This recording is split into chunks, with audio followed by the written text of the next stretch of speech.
Us. That's us. Hello, everybody. My name is Alex, otherwise known as Sex. I go by Marcel on the internet. You're not meant to see the game video yet. I only get to see that until I say so. I am joined by the impeccable, the insatiable, the incredible Hapgood brothers, Nightmare and Initialize. As always, please introduce yourselves.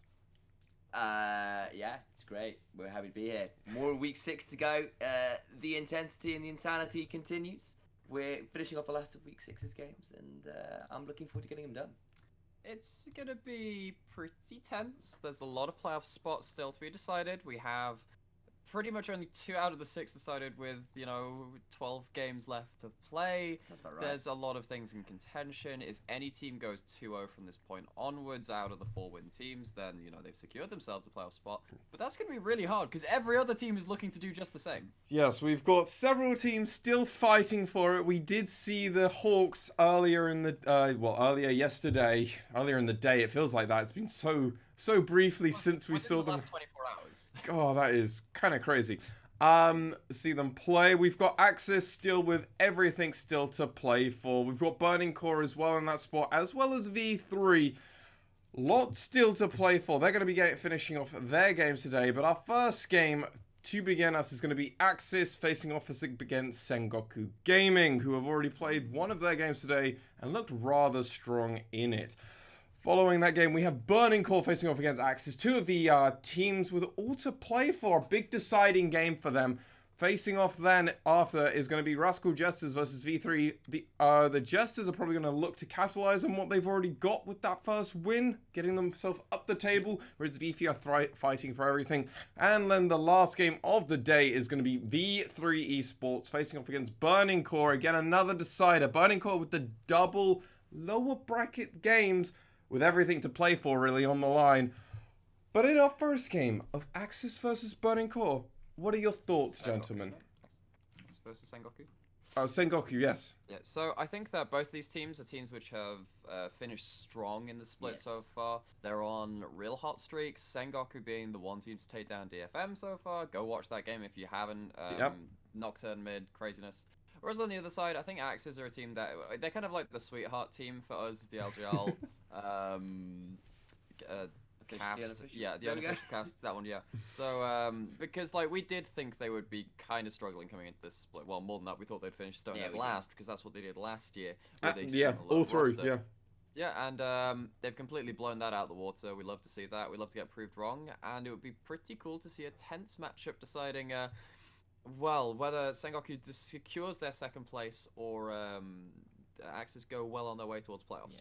Yeah. And I'm not sure how much I trust Sengoku yet. I've trusted them before and been burned. This is a team who on their best day look exceptional, and on their worst day look lost. And we've seen AXZ punish, particularly that latter element of teams. So I think it should be a fun matchup.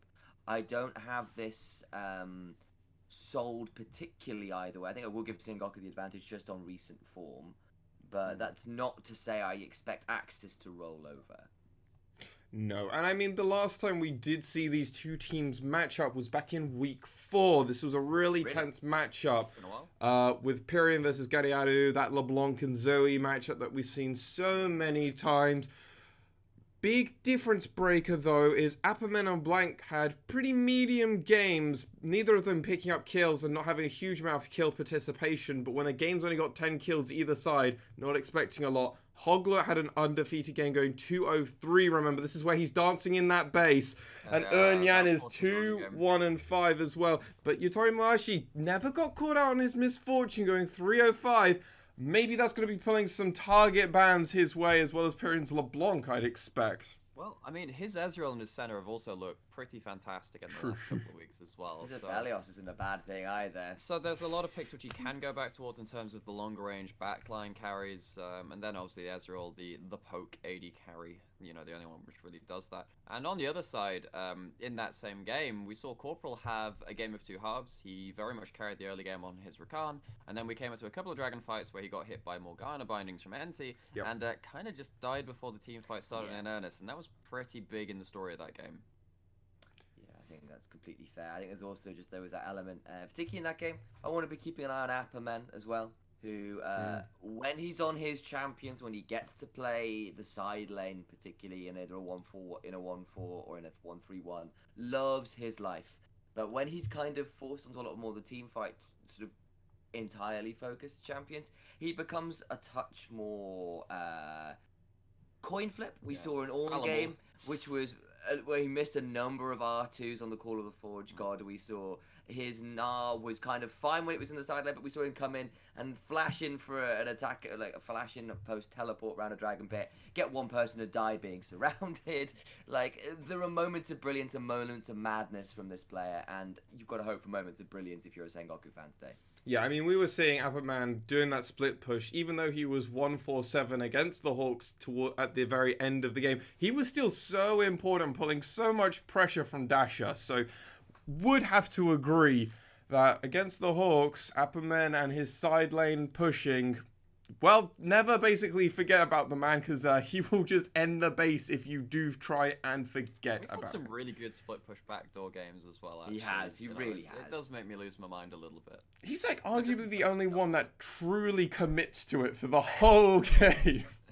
I will say I've seen Uenyan do it on the Camille. That was really good as well. That was a great ending. Might have dropped a couple of F-bombs that time. Yeah. Probably worthy chances for it. Oh, definitely, potentially games of that week for us over here on the LJL cast. But let's go into this game for Sengoku facing off against AXIZ. Let me count you in, and then I'll disappear. I know, it's weird after doing 4 games yesterday. I'm like, this is my week.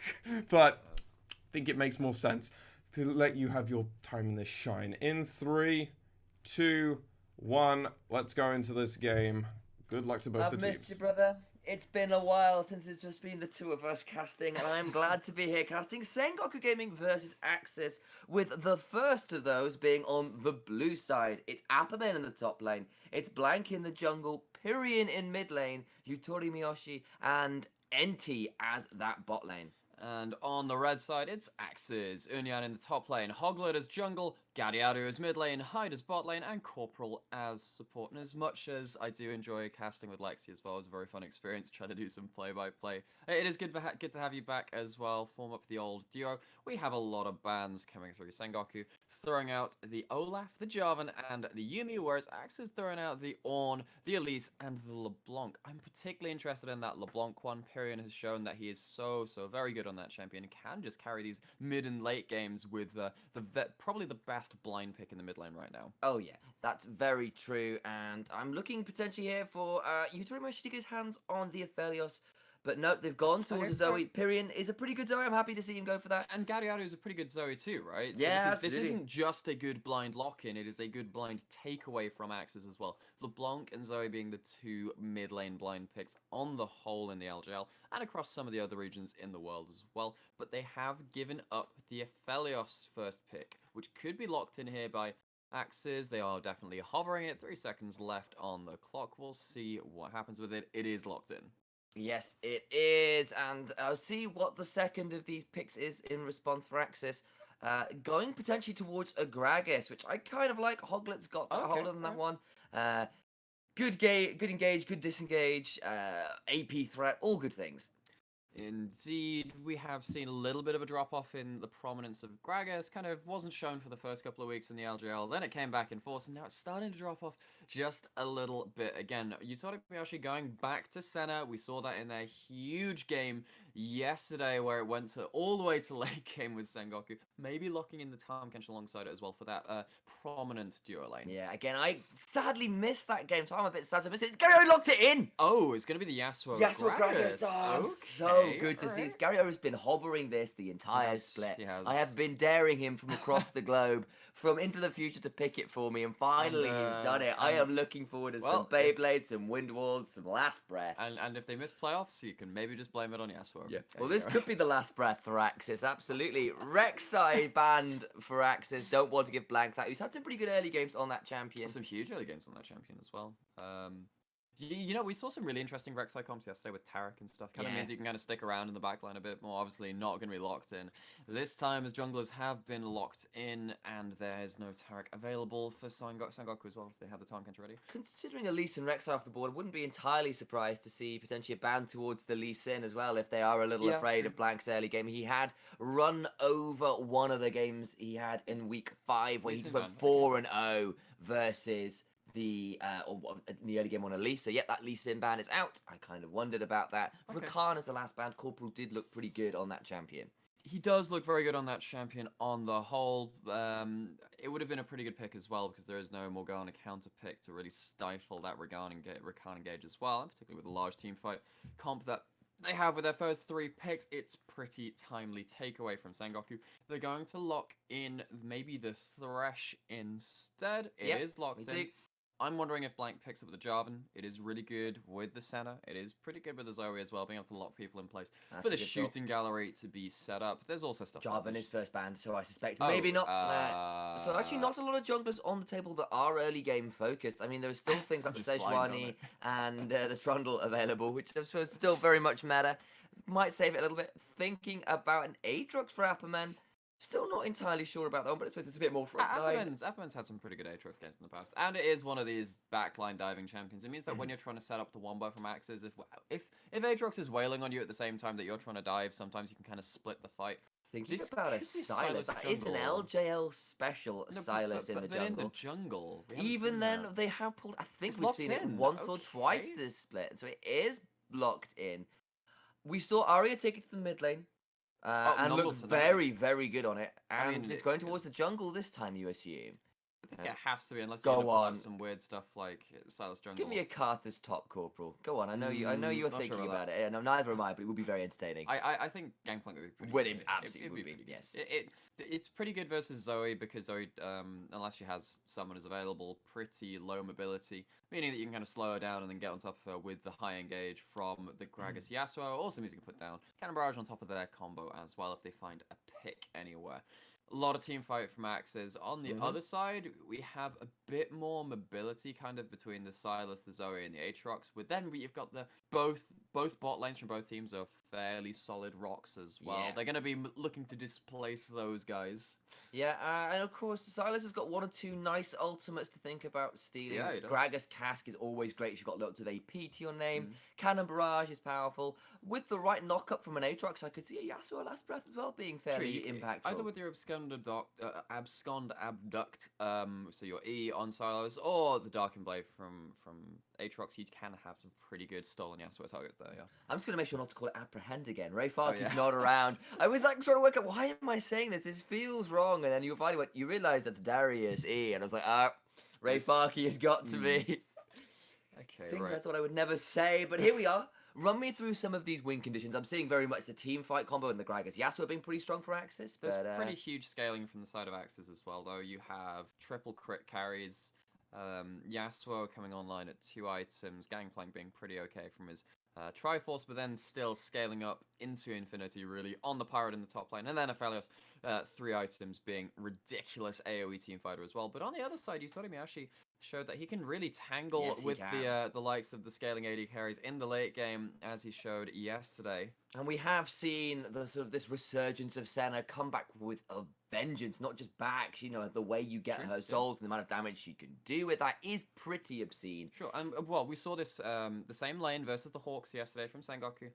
We saw NT get, you know, Sunfire, Cape, Spirit, Visage, Stone Plate, becomes pretty unkillable on the Tahm Kench. Means that if you are trying to pick off the support, doing that against a full tank Tahm Kench who does go Doran's shield and take the lion's share of the farm in the bot lane, very hard to do. Yeah, I'm going to need you to run over that game a little bit for me and give me some pointers, because of course I never had a chance to watch the game in its entirety because it happened yesterday and I was sadly otherwise engaged. So like, I've seen the results, I've been over the stats, but you know, it sounds like it was a hell of a game. It was a lot of late game team fights. Ramone picked up Galio on the Hawks. But then there were just a lot of misfires from the Hawks. Ah, And it's unfortunate. Pyrion had picked up LeBlanc, dancing back and forth in team fights. And even against the likes of the Tarek Cosmic Radiance, also picked up by the Hawks, managed to find some key kills coming into the mid and late game. On the Zoe, similar one-shot potential available on pretty low cooldown because, wow, those champions are very fair to play. And absolutely not better than my favorite champion, Ari, who performs the same role. I've been ranting about that There's so a bit much. of bitterness in my colour cast there. Maybe There's we'll a get bit onto of that later if the game gets a bit slower. Maybe. We're seeing sort of a red side start for AXZ and a blue side start for the side of Sengoku. And Pyrion, I kind of do want to come back to, who's been having, after a bit of an indifferent start to the split, I want to stay, has actually become significantly more consistent. His LeBlanc and his Zoe particularly have looked really good, actually, over the last week or two. They have, yeah, and I think both of these mid laners are ones which have ended up finishing the split on very strong notes. I think Gadiado's been one of the better mid laners since the start of the split, even when AXZ were going 0-4, 0-5. In the first couple of weeks, Corporal actually Nice play. You told me actually stepping forward, thinking they had the poke advantage, and that really wasn't the case apparently. So you told me actually does have the Q and has biscuits there to keep himself topped up. But AXZ, Corporal there, walking up and just slapping the frog there, getting a lot of damage at level 1 on both of these champions. We see that, as we see quite often against Tom Kench lanes, we see that the Aphelios picked up the Conqueror, helps you cut through that catch a little bit easier.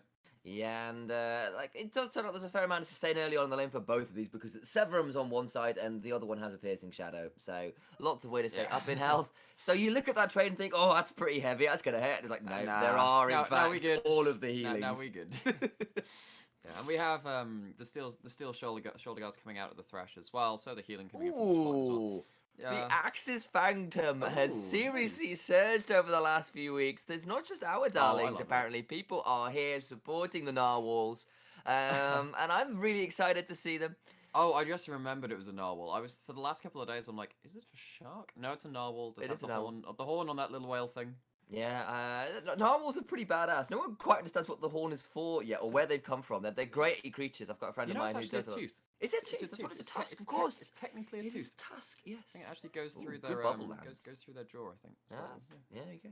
I'm just gonna throw that out as we're talking about narwhals. Like, yeah, just this bubble landing in the mid lane. Whatever. Okay. If I had narwhal facts, I would be spamming you with them. I only have that one. That's it. Think I remember some, but the problem is they're all like possibly inappropriate for stream, so I'm not gonna do that. Okay, right. And, well, mainly, like, look, I'll put it this way: it's from a friend of mine who is a marine biologist, right? Who enjoys crude facts about animals, and when you're all around the pub, this is where it ends up. You know him too. I do. I absolutely know. Are you surprised? Also not surprised, no. But you didn't have to live a mystery about who this person is. Also, what I'm a little bit surprised about, as opposed to the nature of our friends in real life over here in the UK, is that this Silas is actually doing pretty well in the early game, keeping up relatively okay against this Gragas in terms of farm, stealing away the Raptors as well. Though could see a bit of a tussle here, though. As Hoglets, yeah, definitely here to contest. Here to contest does take. Oh, actually resets the big Raptor there, which is will delay that Gragas a little bit. It's good timing from Blank as he did have some extra camps he could go back to, even if that didn't play out. So he's going to be that's a good takeaway there. Yeah, strong early lane from Apperman as well so far. He's about 10 CS. Yeah. I mean, that is Aatrox in the early game, does have that power with the sort of almost semi-ranged functionality of Aatrox, who is manaless, can throw out Qs at quite long range and throw some frustrating poke down. Not that Gangplank can't return the favor with the grasp parlays, but at least for now, the Aatrox getting the better in this lane.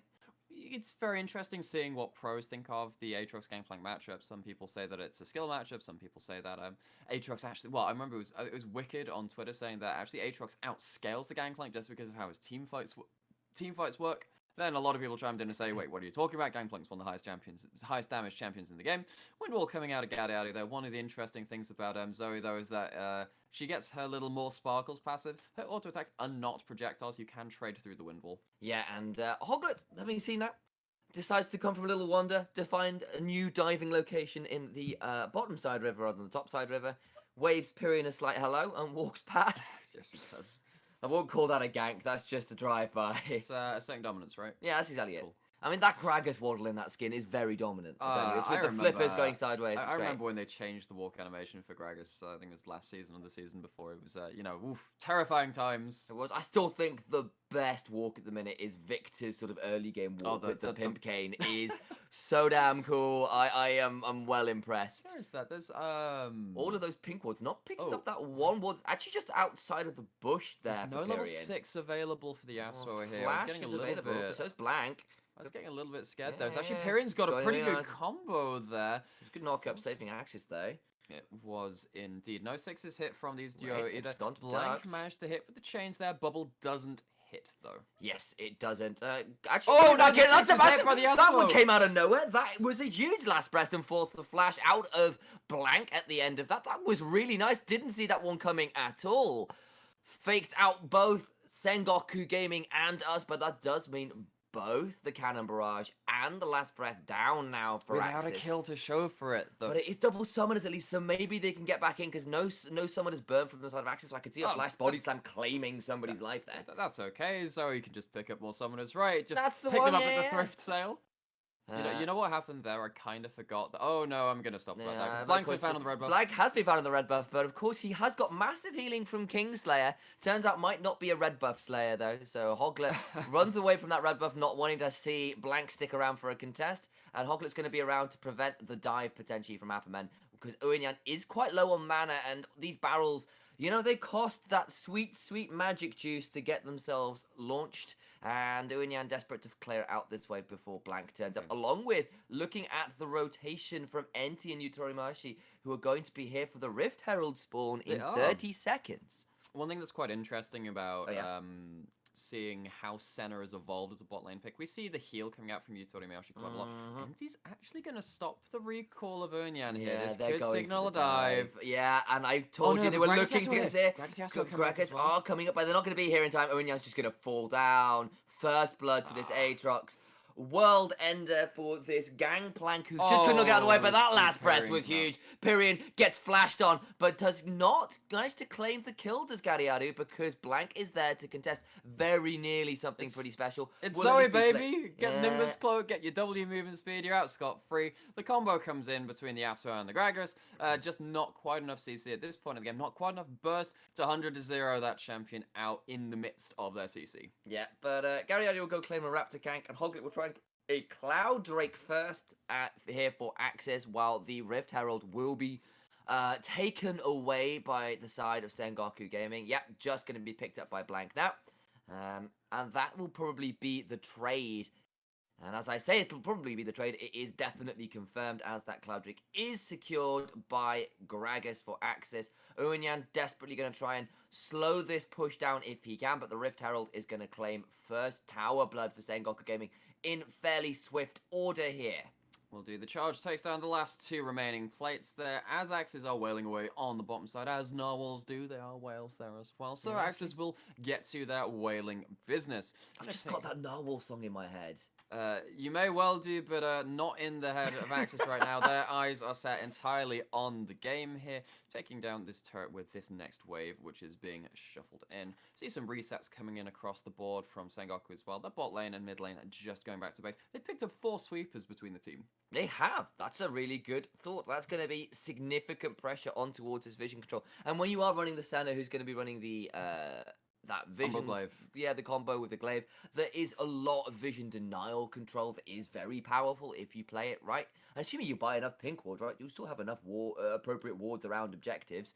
And you definitely know that Axis won't have vision if you play it right. You have the support item from Senna anyway, right? Yeah. The Spectral Sickle. You don't have it on the Time Kench, obviously, which means that you still only have one support item between your 2 bot laners, which means that you're not particularly getting any more wards. But then, you know, as you said, get some pink wards as well. And the vision denial means that you can play around vision, particularly with the Zoe, particularly well. They have, what, 5, 6 pink wards in inventory, just placed one. They have a lot of vision available. You know, this is a 10 minutes for an Umbral Glaive that offers so much vision denial in and of itself. It's a cheap item, so it does come in quick. Yeah, of course, exactly. And that's kind of the power of the item as well. For something with such a powerful effect, particularly in pro play, that's quite powerful. But what might not be as constructive for Sengoku Gaming is this roam with the lantern out from Corporal. Enti is going to be left to die, has got a flash, but there is no way out. The last breath and a kill for Gariadu on this Yasuo. Thank you very much, Tom Kench. The River King feeds the Lone Wanderer, and that'll be the end of that. Will be indeed. First kill of the game over to AXIZ on Scadaru on the Yasuo. They're getting him scaled up to those 2 items, which get him up to 100% crit, as we also see...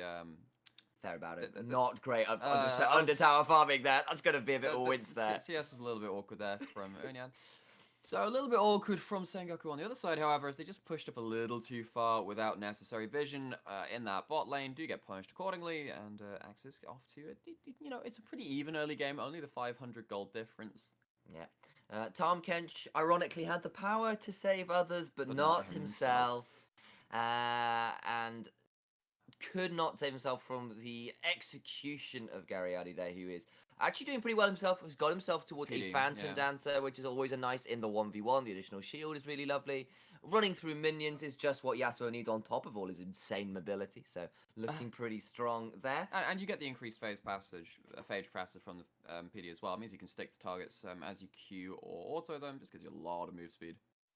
AXIZ looking to try and gain a little bit of vision control. We've got about just under 2 minutes now for the next Dragon spawn, not Baron spawn. Baron at 12 minutes would be fairly intense, but that's a hook onto NT. But remember, he's still got the flash. They've got onto Hoglands, a big Dawning Shadow, and the cask is big as well. That was stolen by Blank, and Corporal has to flash out. Gragas goes down to a stolen, hijacked ultimate from Blank, making sure he couldn't escape there. What exactly were AXIZ fighting over there? We see the Abyssal Voyage coming in bot lane as well. Blank and NT are here. Gadiaio just slides through them. Oh no, the chain lands! And that's a decent bubble there, but I don't think they want to dive that deep. And the Lantern come esoteric sci-fi ball of doom from Thresh there. Able to dark passage his mid lane to safety.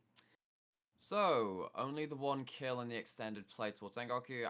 There wasn't really much to fight over there from AXIZ, so I'm a little surprised that they committed to that brush gank there. I guess they were just trying to look for a pick, maybe try and snowball into mid lane pressure.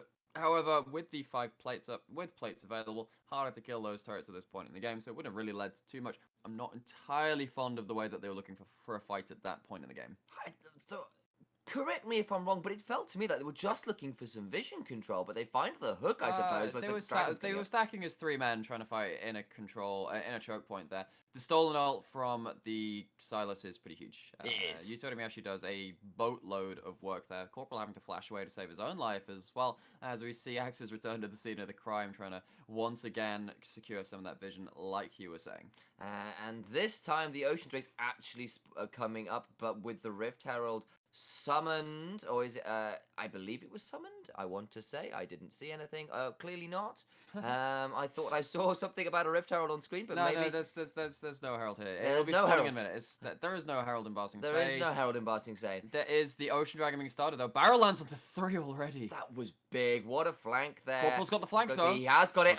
Blank is on, but remember, he's got a lot of healing. The Dragon's already gone down. The last breath is out, and this Sylas cannot heal enough. It's a kill and second Drake now to AXIZ. Well played. Well, it's the Zoe that goes down, not the Sylas. Oh, it was. I thought it was the Sylas. For whatever reason, I clearly was wrong. They're very different champions, and it is the mid laner who goes down. Yeah, Sylas manages to get out somehow in that, but it is the Ocean Drake and the second dragon of the game going over to AXIZ. So that is 2 dragons to the Yasuo at some point, if they can catch Yutonomiyashi out of position too far away from Enti, or just try and kill the catfish when he steps too far himself. Yeah, Rift Herald is on the board. We're also looking at wards for both teams in that Rift Herald come Baron pit, so everyone knows what's going on. Sylas is there, Zoe is here, all of the bot laners are in mid, so that's a fair amount of pressure. But that's a lot of damage from the Infernum onto Enti, actually, of all people. He's got the first item completed, the Essence Reaver, so it's a pretty good amount of AD built up, and the crit chance as well. Plus, the Infernum actually scales 1.1 with your AD, so it does give you a pretty large amount of damage. Does. Also want to point out that Zoe now just picked up her first item. The Ludens is up. As Hog looking to start Poke this. Commences. Poke commences. Indeed, the poke commences. I think it might be a touch late to stop this Rift Herald. Zoe thinking about wandering through her blue side jungle maybe to contest, but I suspect they are just going to be too late. Sengoku Gaming.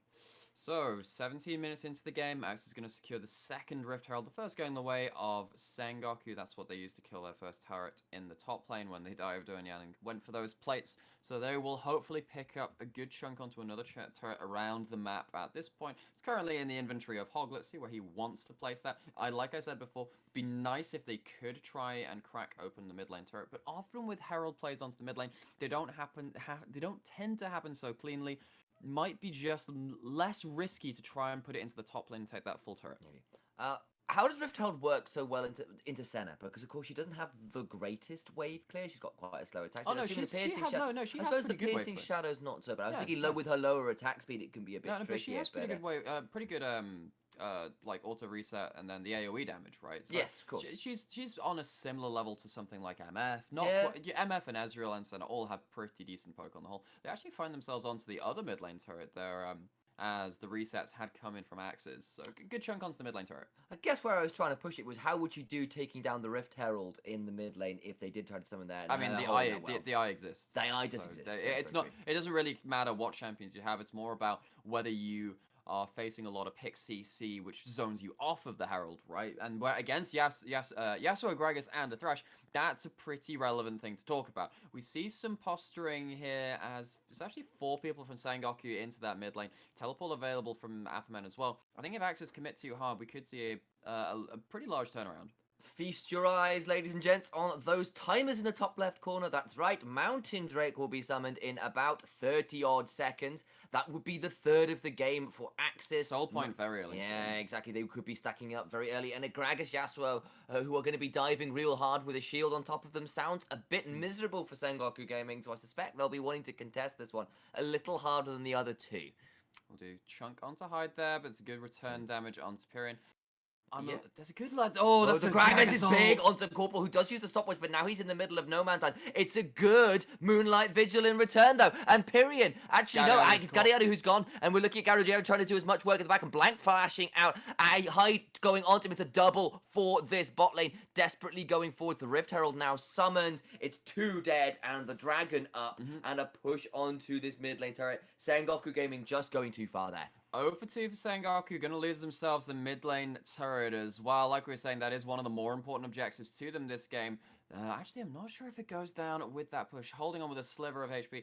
But as you were saying, soul points at just before 20 minutes for AXIZ. This means that the next dragon, spawning at 25 minutes, will be the Dragon Soul if we're AXIZ to claim it. That would be huge for the state of this game, because while this fight is relatively even, because, you know, they did go 0 for 2 here, it was diving a turret, so the turret did help out a little bit. It's a good last embrace to lock up 2 people. Then the stolen Gragas coming out for not the first time in this game. Good Dawning Shadow as well across multiple people and getting the shield onto Appaman. It's just a little too late for that Aatrox. And Blank lands the chain, but really didn't want to land the chain there. Gets kind of dragged into the team, flashes out, but the flash doesn't buy himself enough distance, does go down for the second kill of the fight. And that was a Chakram Storm. Pyrian was lucky to make it out with his life there. He took about half his HP bar from one, like, extended auto attack, I guess, from Hyde, when he sort of throws what is effectively a buzzsaw at you with all of the Chakrams spinning at one target. I think from what I saw, he used one of those stolen flashes to get himself out. But either way, well done. That is a Zoe thing. Actually, look, I can't tell when Zoe's in my game on my screen. If I'm not going to watch it in replay as well. Zoe just has all of the summoners available. I'm like, oh, she's moving very fast. I assume she used a summoner. Yeah, and actually, just like as this game has progressed over 20 minutes, Pyrian's actually down a fair amount of CS to this Yasuo at this point. Around Gadiadu's 50. had a lot of side lane fun. Yes, he has, and this Yasuo rather is nearly towards an infinity edge, which would be another big spike for him. It's huge. It's 2 items out for this Aphelios, who's also looking very strong here at 2-0 and 2. One thing I'm actually quite interested to see as well is, so you told me Ashley is going towards a rapid fire cannon second. I can only imagine with the Zeal picked up as well. Has the Executioner's calling alongside that too? So just components for now. It's a little bit different to something that we might see, something like the Edge of Night, something like that coming out of most centers. Blank looking for the chains, does just about miss though. Yeah, that abduct there would have been pretty strong if it had landed in. Would have been going fairly deep, but this is also a Silas who's got himself towards a fair amount of CDR, can do a lot of work at this point in the game. Can do indeed. Talking about CDR, I mean, like. Oh yeah. Oh no, I was going to say talk about the Silas, but that's exactly what you just mentioned. I did. So it's like, I was there for you. Yeah, so he's got the Phoenix Codex alongside the Kindle Gem. They're both really gold efficient CDR. So if you see the likes of Vladimir, often if you want to find out what is cost efficient CDR, you look at what Vladimir builds. Yes. He does do this Phoenix Codex and Kindle Gem, and then he's also got the jungle item as well, which gives him 10%. He's going towards the Proto Belt pretty early into this game. He'll be almost on 40% CDR already. I don't know whether he went for the sorcery secondary runes and took Transcendence in there. Would have had it already if he did. Probably, I'm not sure it would have been Ravenous Hunter though on the secondary though. Yes. Either way, we are coming now towards this mid-game where, let's sort of set the scene a bit more, AXIZ now at Soul Point, looking fairly in control of this game with about 1,000 gold lead, but Sengoku Gaming not out of options. Utomiyashi will have a lot of souls at this point, I would imagine. He has 68. He's got 68, which is a fair amount. It is. We're looking at Natrox, who's got himself double item Black Cleaver Death Dance ready to go. We've got a Silas who's got enough CDR to be more than ready to go. We've got Pyrian, who's at a Ludens and got that needlessly large rod, not at a death cap yet, but once that item does come through in probably 4 or 5 minutes maybe, that will be more than online. Actually, you know, we were talking about, oh, that's a lot of souls for the center. I actually, at 23 minutes, when you see like 60, 70 souls, we're normally looking towards more like 80, 90 at this point in the game. So it's lagging a little bit behind. Maybe that's due to the fact that Hyde and Corporal are currently deathless as a duo lane and have a good amount of CS at this point. So maybe they've just found a way to zone off Utomiyashi and NT while they've not been on screen. But speaking of Utomiyashi and NT's picked up the Dead Man's Plate first item on this Tom Kench. So getting obnoxious. It's pretty obnoxious. Has the move speed to run forward and look for those tongue lashes into the auto attacks as well. Does quite a lot of damage when you build up pretty high max HP as well because of his passive, which does transfer a lot of that max HP into damage. And AXZ are going to be in a very strong position coming into this Mountain Drake, if namely because that Gangplank has got himself a Trinity Force and is on his way to an Essence, or even may well have that before the beginning of the fight. And Yasuo has completed 2 items. Correct. The wombo combo of the Gragas Cask into the last breath will be pretty catastrophic at this point in the game. Bubble lands onto Corporal, who throws out a hook before he gets frozen. Yeah. And that last breath was huge. Blank goes golden, but he's on top of the box. He's desperately trying to get himself away. The Devour is not enough, though. Galliano slays the jungler of Blank. NT desperately trying to get out, and Galliano's going wild. Work, though. There is a lot of work. World ending in the backside. Hyde and Galliano so low. Period. Gets a shutdown onto Aphelios. Maybe the side of AXZ have gone too far. It's a flash onto Apperman, who can't get stopped. No, he is finally. It's a 3 for 2, I think, at the end of that. I'm not even sure the fight's over here, as Perian has all the flashes in the world. No, he is fighting on, but it's jungler dead. Blank's gone. They thought they had a clean pick, did AXZ, but no. Great flank from Apperman turns that around. And Perian had just a huge amount of damage. He must have cast like 9 summoners at the end of that. Look at all the summoners removed from the side of AXZ. There's a flash from Gangplank, flash and smite from Gragas. It's a flash and a cleanse out from the Yasuo. Both summoners, well, all 4 away from the bot lane as well. That is like 8 summoners across the board there. Going into the replay, I mean, I'm not sure if I can really break down all of this.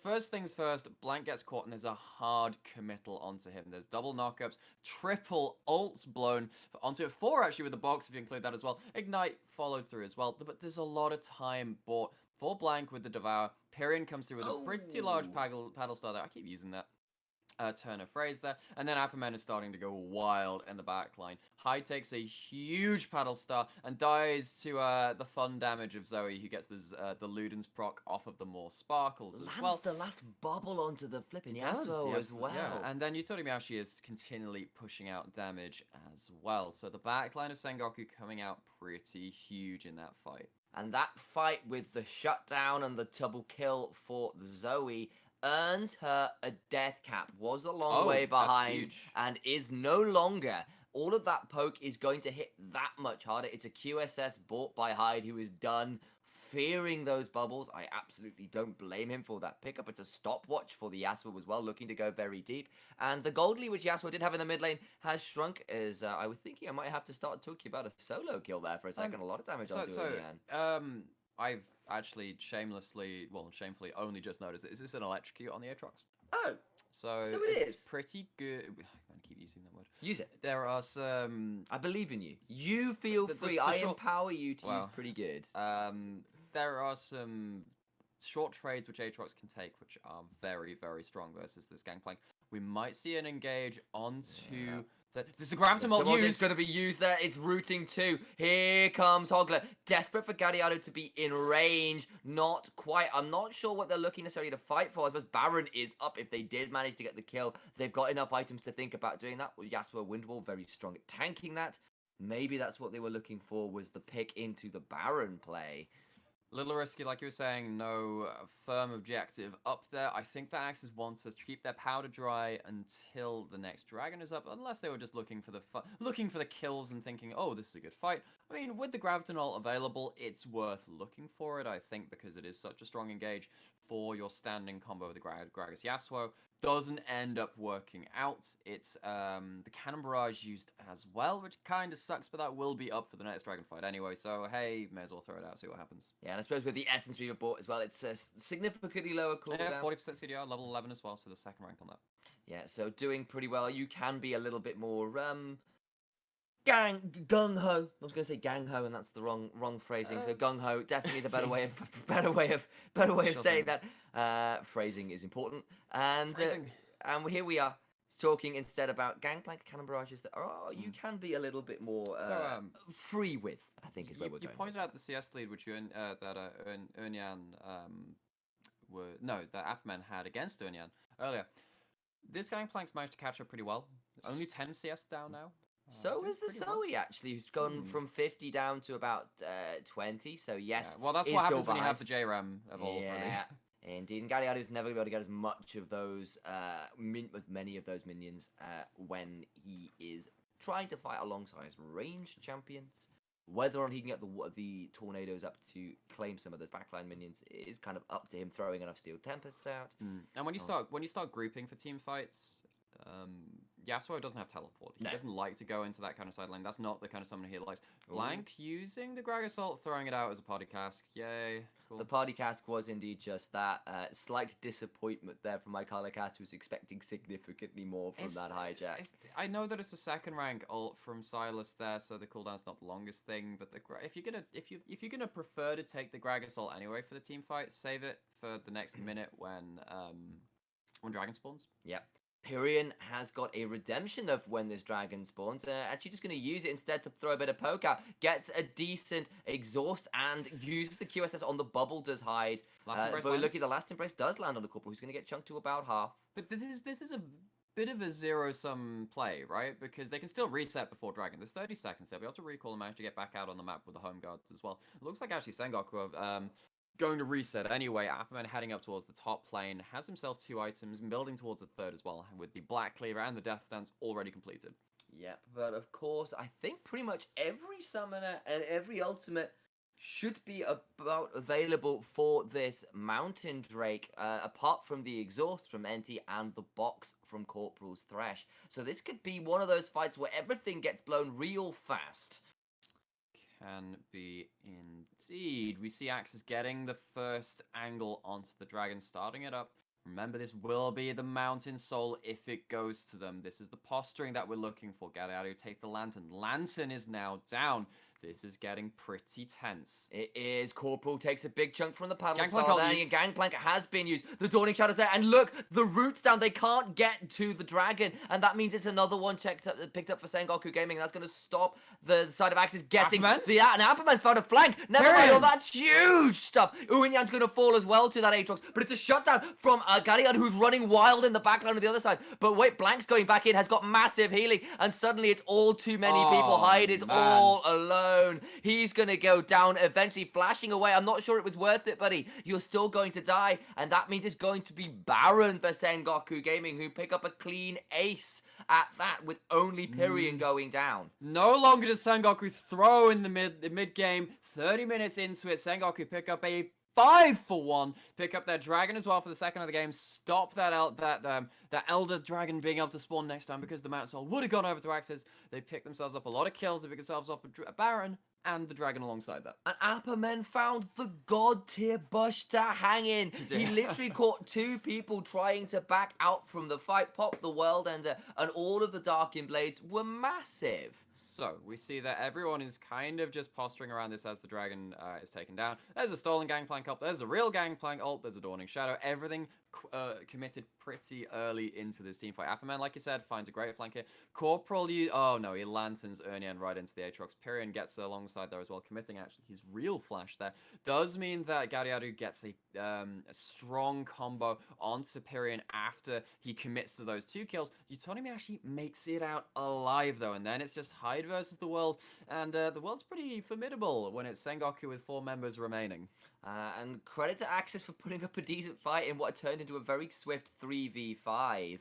But it was a 3v5, and that means that Sengoku Gaming... Gangplank used his ult. He's not really a champion after that, right? That's the one. Not like your barrels do anything as your champion. But look at that. The gold difference, which was very close for this game, has just spiked to about 4K. And Sengoku Gaming, from looking like they were in a bit of trouble with the way that everyone was scaling for AXZ, with the fact they were on the mountain soul point, have now picked up 2 Drakes themselves, have now picked themselves up a Baron, are in firm control of this game. But AXZ want to try and stop us, and that wasn't the best barrel. Couldn't quite get the knock-up in time for Gariadu to get onto it, and that means that Apperman's going to get a free push in on this bot wave. I appreciate the attempt from AXZ. I think that they want to try and break the Baron push, and one of the ways you do that is forcing a hard engage. Just the distance wasn't quite there. The Devour comes out of NT, does mean that Utonimi actually is not caught up in that initial knock-up like you were saying. So it's ultimate to use, and then now it's even more advantage over Sengoku. That's a big center roll. It was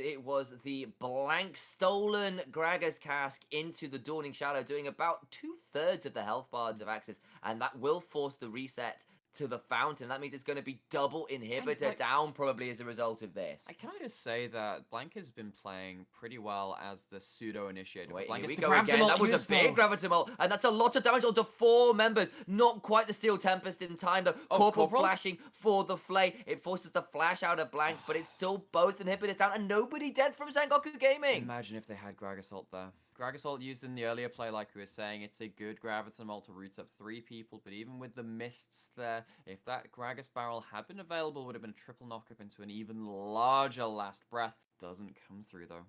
No, it doesn't. At least AXZ have picked up some fairly decent items. Hyde is at 3.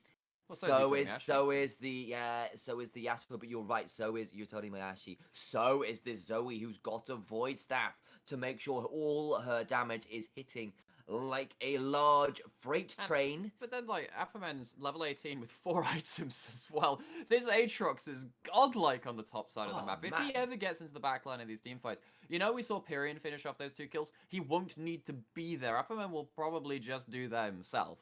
Yeah, and it's just the Thanos. Fine, I'll do it myself. Snap.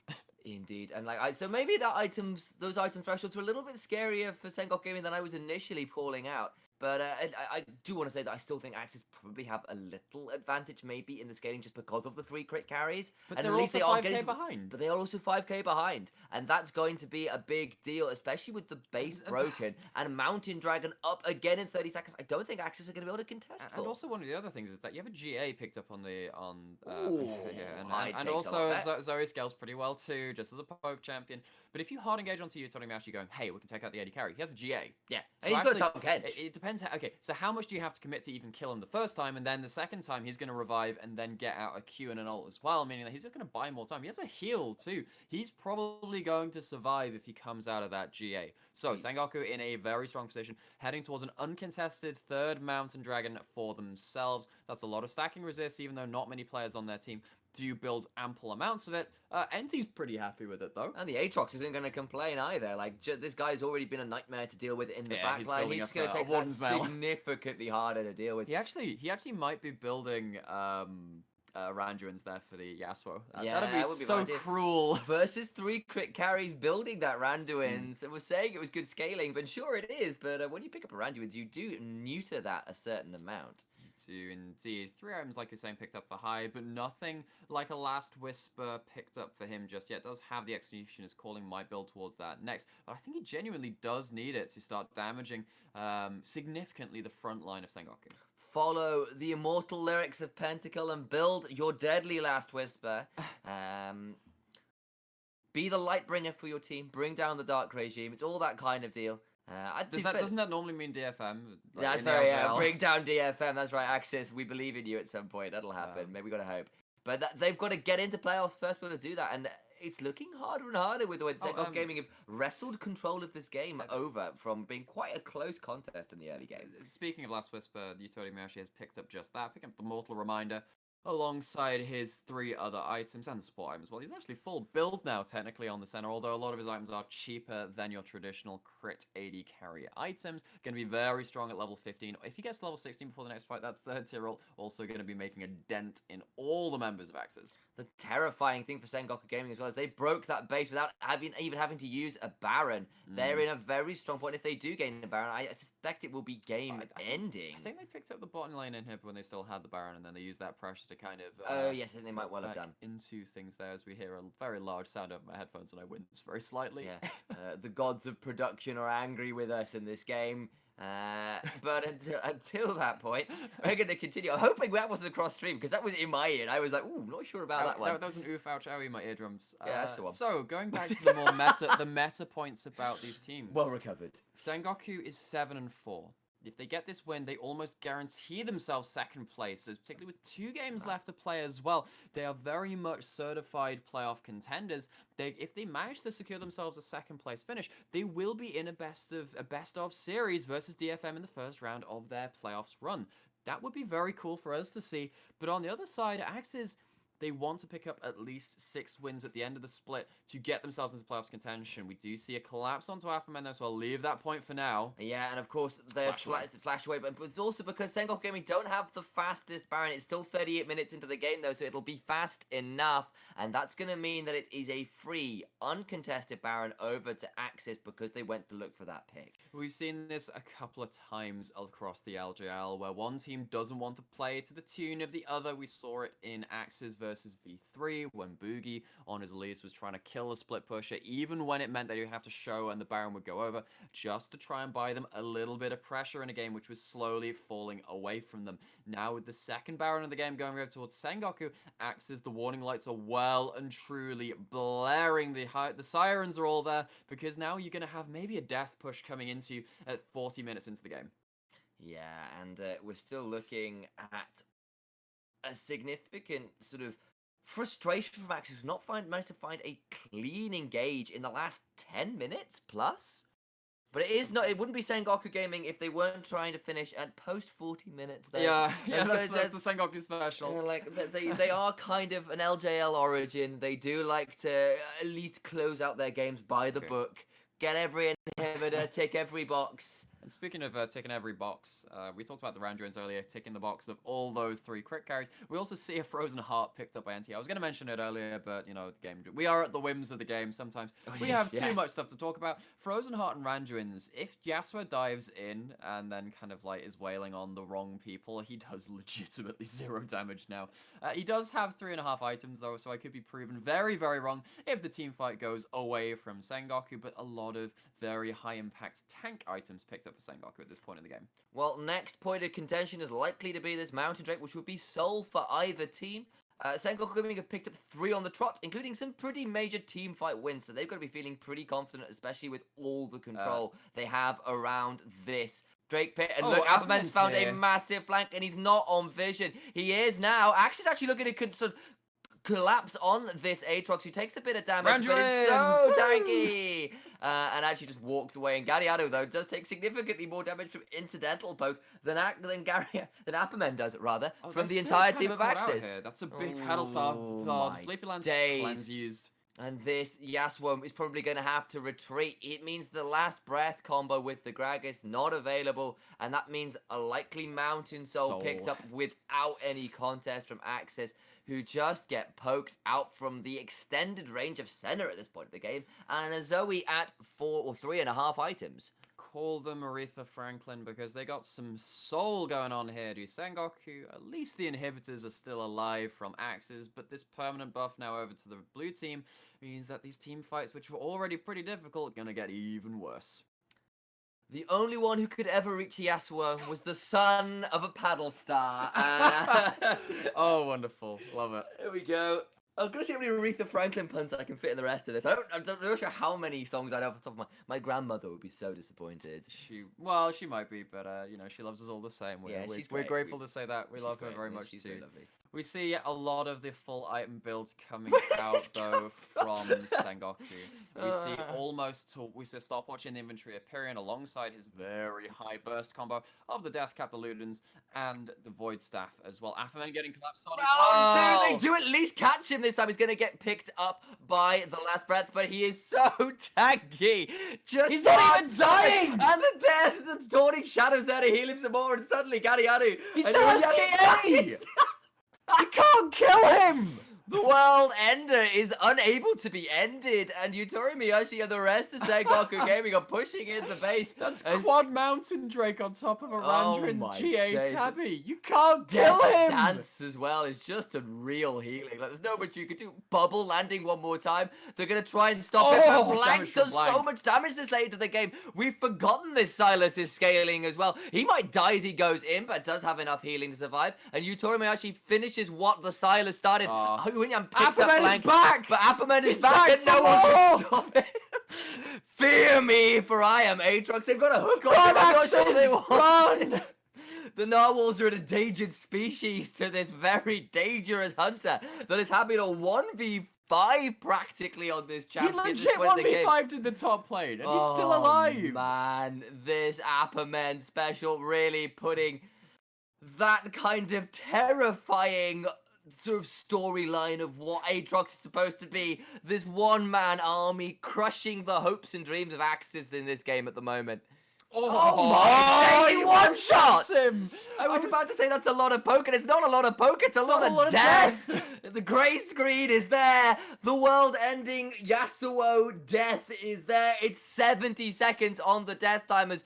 43 minutes into this game, nearly 44 minutes. Sengoku Gaming close it out with some disgusting late-game item builds from their champions. It takes 45 minutes or 44 minutes or thereabouts for Sengoku to finish off their 8th win of Spring 2020 for the LJL, but it is a win nonetheless. They take down AXZ, who go to 4-7, unfortunately for them. We're going to bring it back to our pseudo-analyst desk with Masked Swan for the first game of our day. How's it going, Lexi? Hello, hello. Well, that was a game that played with my heartstrings. AXZ were looking so good. They were 2 kills up. They had all the Drakes. I was like, okay. Sweet. Going well. This feels like it's just another day in the office if you're an AXZ fan. You're getting used to the boys just kind of getting a lead. Not huge, but they'll grind it out. They'll just take it. And they're against the team that want to grind games out anyway, so you know you're sitting down for a 40-minute game when it's a Sengoku game. But then it went a little bit bad, and is that how we describe it nowadays? Some questionable Grog assaults came out. Apperman basically turned into Dio and said "Da world," and wouldn't want to die. So literally the true world ender, because he would stop the world and 1v5 you and say thank you very much for your money. I haven't popped my GA yet. He's 1v5 and is like 5 seconds have passed and he's like still full HP. Yeah. A whole minute has passed. He still has his GA and he's not dying. Oh yeah, yeah. made me eat my words very swiftly. I was like, look, there's 3 crit carries, they're on 3 items, they're ready to do some damage. I was talking about Aatrox- scaling it just didn't happen. No, exactly. Well, it did. It did for the Aatrox, who with a really smart, I think, really yeah. smart. Problem random is, build that last scaling's time. all well and good until your opponents have 4 mountain drakes. Then you go, well, doesn't matter anymore, lads. Doesn't matter. That's Yeah. still. I actually want. I didn't end up seeing how much armor he had at the end of the game. It was quite a lot. I'd It imagine. was. Probably it was. a lot. And, like, yeah, you're right. And it's not like Aatrox's base resistance are exactly low. He's got a He's a melee GA, champion as well. He's got a Death Dance for healing. He's got the Aatrox innate healing. He's got all of those resists. Like there is no way they could take him out. Like where's you've got Gragas for magic damage to maybe cut through. Should have gone static shiv on Yasuo. That's Magic it. damage. That's how you do it. Yeah. Also worth noting, Yasuo went for the fleet footwork. It's Yes. more common on him nowadays. Does mean you have a little bit of that less continued damage, though. Might have ended up impacting that game a little bit. On the whole, I think Gadiaru played pretty okay. But Sengoku showing that they've got a handle on their mid game now. They're playing with confidence. They're playing with style. They have late game insurances in most of their compositions. They're looking pretty scary coming into Yeah, playoffs they as are. well. DFM need to start taking stock of them, I think. So And- they are a threat. With that win for Sengoku over AXIZ, that puts them into 8 wins, as you said, Alex. Which also means that's a locked 2nd place. That's very Crest cool. cannot Big catch deal. them because they took that loss, meaning that the only team that could have caught them cannot no more. That's 2nd place locked. We are going to see DFM versus Sengoku in a best of That's huge. 3, I think, Best at the of three, beginning. first one, I think, yeah. I think the first few are a best of 3s, but still, we're going to see a series versus Sengoku and DFM as one of our first games for playoff. Already locked in, secured in that back pocket of our books. Looking forward to it. But let's talk about the teams very quickly for our next game, which will come up which we will talk about very quickly after the break. Burning Core and AXIZ. It's going to be a hell of a game, and we're all going to be very excited to see how that one turns And if out. AXIZ lose it, they need to go 2-0 in their last week, which will be a Don't hard say that. pass. Don't jinx that. Don't jinx So that. They need to win this game to be happy with themselves. Yes. Like this is tense. This is coming down to the wire. We know Yep. AXIZ are a good team. They can take some games off some pretty big teams. Didn't happen right now. They need to do it versus Burning Core. Yes, they do.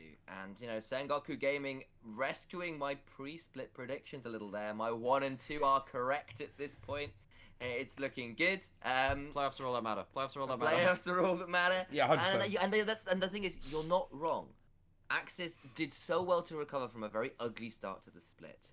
But that ugly start to a split might be haunting them now, where they're kind of in these very tight games that are just going away from them a little bit here. They could have won that game if Corporal hadn't lanterned Uenyan into a really well I was placed kinda flank sucky, by Mountain Man, and they had picked up the Mountain Soul. They could have been in an amazing position to really crush that game.